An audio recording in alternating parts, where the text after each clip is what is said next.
Hi friends, எல்லாருக்கும் வணக்கம். இன்றைக்கி என்ன வீடியோ பார்க்க போகிறோம் அப்படின்னு கேட்டிங்கன்னா, நம்ம வீட்டில் இந்த கருப்பு மாடு பார்த்திங்கன்னா கன்றுக்குட்டி போடுற மாதிரி இருக்குது. எனக்கு தெரிஞ்சு அப்படி தான் இருக்குதுன்னு நினைக்கிறேன். ஏன்னா ஒரு சில நேரம் படுத்து எழுந்திரிச்சின்னா மடி இல்லாத மாதிரி இருக்கும். இப்போ பார்த்திங்கன்னா மடி இருக்க மாதிரி தெரியுது. இது என்னன்னு எனக்கே தெரியலங்க. ஆனால் ஒரு 10 நாளில் கன்றுக்குட்டி போட்டுருன்னு நினைக்கிறேன் நான். இங்கே தீனியை பார்த்திங்கன்னா பூரா கழிச்சு வச்சுருக்காங்க. நாங்களே இங்கே மேய்ச்சல் இல்லாமல் புல்லுத்தட்டை வேறு வளர்ந்துருக்கு அப்படின்ட்டு இதை புல்லுத்தட்டையை அறுத்து காலி பண்ணி விட்டுறலான்னு அறுத்து மாடுகளுக்கு போடுறது. இந்த மாடுக பார்த்திங்கன்னா எப்படி கழிச்சு வச்சுருக்காங்க. இந்த தொலை, இந்த கொசு தொலைக்கு ஏதாச்சும் மருந்து இருந்துச்சு அப்படின்னா என்னோடய கமெண்டில் சொல்லுங்கள்.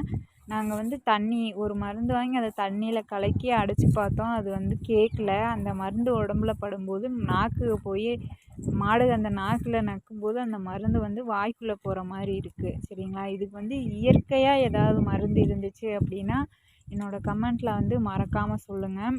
இப்போ எப்படி இருக்குது அப்படின்னு பார்க்கலாம். கன்று போடுற மாதிரி இருந்துச்சுன்னா அந்த தட்டுக்குழின்னு சொல்லுவாங்க, அதெல்லாம் நல்லா இறங்கி தான் இருக்குது.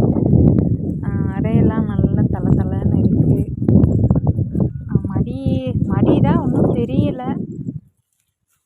பின்னாடி பக்கம் பார்க்கும்போது கொஞ்சம் மடி இருக்க மாதிரி தெரியுது. அதுவே முன்னாடி பார்க்கும்போது பார்த்திங்கன்னா மடியே இல்லாத மாதிரி தெரியுது. அந்த காயம் பார்த்திங்கன்னா அந்த காயம் இருக்குதுன்னு சொல்லிட்டு ஒரு வீடியோ போட்டிருப்பேன். அது ஆறிடுச்சு.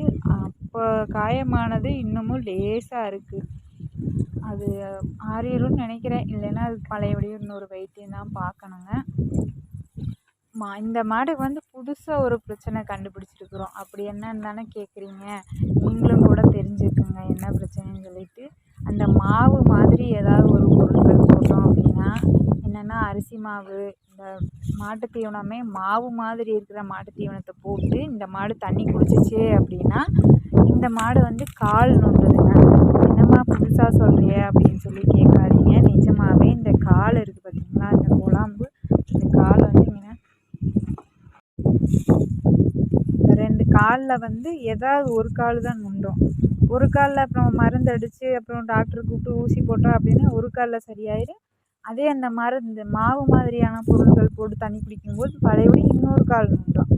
அப்படியே என்ன ஆயிடுச்சுன்னு கேட்டிங்கன்னா, இப்படியே நோண்டிக்கிட்டே இருக்குது அப்படின்ட்டு அதுக்கே வலி தாங்க முடியாமல் காய்ச்சல் வந்துடுச்சு. காய்ச்சல் அதுக்கு டாக்டர் கூப்பிட்டு பார்க்கும்போது அவர் தான் சொன்னார், இதுக்கு மாவு மாதிரியான பொருட்கள் போட்டிங்க அப்படின்னா இதுக்கு சேராது. முடிஞ்ச வரைக்கும் மாவை எல்லாம் தவிர்த்துட்டு இந்த வேறு மாதிரியான ஒரு தவிடு, அந்த மாதிரி குச்சி தீவனம் இந்த மாதிரியாவது போடுங்க. இப்படியே நீங்கள் போட்டுக்கிட்டே இருந்தீங்கன்னா மாடு அந்த வலி தாங்க மாட்டாமல் தான் காய்ச்சல் வந்துருச்சு அப்படின்னு சொல்லிட்டாருங்க. அதை வேறு இப்போ புதுசாக வேறு கண்டுபிடிச்சி வச்சுருக்கோமா. அப்புறம் இது என்னன்னு கேட்டிங்கன்னா, பாலுக்கே நிற்காது பார்த்துக்கோங்க. போய் உட்காந்து சொரப்பு விட்டுச்சு, சொரப்பு விடுற வரைக்கும் பேசாமல் நிற்பாங்க. சொரப்பு விட்டுருச்சு அப்படின்னா நகர ஆரம்பிச்சிடுவாங்க. அப்படியே நகர்ந்துக்கிட்டே தான் நிற்பாங்க. இதுக்கு ஒரு ஆள் முன்னாடி மூக்கணாங்கயிற்று பிடிச்சிக்கிட்டு தான் பால் கறந்துட்டு இருந்தேன் வாங்கிட்டு வந்த புதுசில். இப்போ வவுரெலாம் பார்த்திங்கன்னா நல்லாவே இறங்கியிருக்கு. கன்றுக்குட்டி அடி வயிறுக்கு வந்திருக்கு. எப்படியும் ஒரு 10 நாளில் கன்றுக்குட்டி போட்டுருன்னு நினைக்கிறேன். எந்த கன்றுக்குட்டியாக போட்டாலும் பரவாயில்ல, நல்லபடியாக போட்டுக்கணும் அப்படின்ட்டு கடவுள்கிட்ட வேண்டிக்கிறேன். அடுத்து நம்ம வீட்டில் பார்த்திங்கன்னா சனிக்கிழமையே தான் குட்டி போட்டுக்கிட்டே இருக்குது. ஆட்டுக்குட்டி சனிக்கிழமை போட்டுச்சு. அப்புறம் அடுத்த வாரம் சனிக்கிழமை நம்ம கன்றுக்குட்டி போட்டுச்சு. அப்புறம் இது எப்படியும் எனக்கு தெரிஞ்சு ஒரு 10 நாளில் கன்றுக்குட்டி போட்டுருன்னு நினைக்கிறேங்க.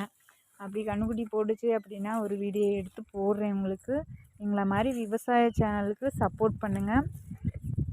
நாங்கள் பெருசாக பெரிய லெவலுக்கு வரணும்னெல்லாம் ஆசைப்படல. ஏதோ எங்களுக்கு தெரிஞ்ச விஷயங்களை யூடியூப்பில் பதிவு பண்ணி அது 4 பேர்த்துக்கு நல்லா பயனுள்ள தகவலாக இருக்கணும் அப்படின்றதுக்காக தான் நாங்கள் இந்த யூடியூப் சேனலை வச்சுருக்கோம். இதிலேருந்து நாங்கள் லட்சமாக ஆயிரமாக சம்பாதிக்க போகிறதே கிடையாது. எங்களோட ஒரு சின்ன ஒரு பொழுதுபோக்கு என்டர்டைன், எங்களோட ஒரு மெமரி, அதுக்காக மட்டும்தான் நாங்கள் இந்த வீடியோ ஒரு யூஸ்ஃபுல்லான வீடியோ இருக்கணும். நம்ம தெரிஞ்சுக்கிட்டதை நம்ம வீடியோவை பார்த்து 4 பேர் தெரிஞ்சுக்கணும் அப்படிங்கிறதுக்காக இந்த வீடியோ நாங்கள் போட்டுட்ருக்கோம். இது வரைக்கும் சப்போர்ட் பண்ண, என்னோடய வீடியோ பார்த்து சப்போர்ட் பண்ண எல்லாத்துக்கும் ரொம்ப நன்றி. இனிமேலும் சப்போர்ட் பண்ணுங்கள். இனி அடுத்த ஒரு வீடியோவில் சந்திக்கலாம். நன்றி, வணக்கம்.